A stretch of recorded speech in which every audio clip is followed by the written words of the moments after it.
A Welsh National Assembly committee has said that landowners should lose subsidies if they refuse to allow the construction of mobile phone masts on their land, along with a raft of other measures designed to boost internet connectivity. The proposal comes in a new report from the Economy, Infrastructure, and Skills Committee that calls on the Welsh Government to implement a number of policies to connect the last 4% of Wales to broadband internet, which it says should be considered an essential service like electricity. Central and Western Wales are some of the most sparsely populated areas in the UK, and the report acknowledges that connecting the last 4% will be a much more expensive process than it has been for those already covered. The committee is also asking the Welsh Government to consider reforming the planning regime to improve mobile phone coverage across the country. One of the proposals centers on efforts to get operators to work with each other and share infrastructure in poorly covered areas. Other recommendations include establishing a repayable grant or equity scheme to allow small operators to fill broadband gaps and involving the communities without broadband in the process of finding a solution.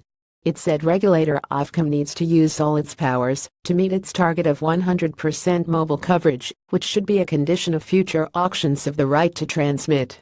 Welsh Assembly member Russell George, Conservative, who chairs the committee, believes connectivity is no longer an essential part of daily life.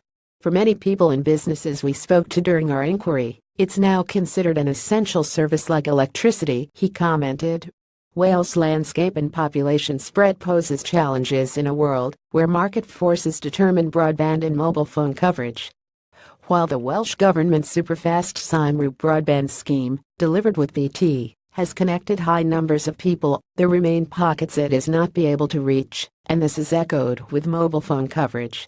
Our recommendations will help Wales to develop a digital infrastructure which is as fast and as reliable as other parts of the UK and is fit for the future.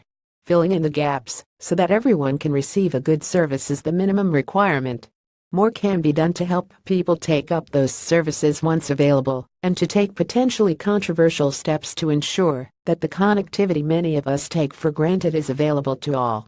Earlier this month, the government announced the trial of gigabit full fibre networks in 6 areas around the UK under a new £200 million programme.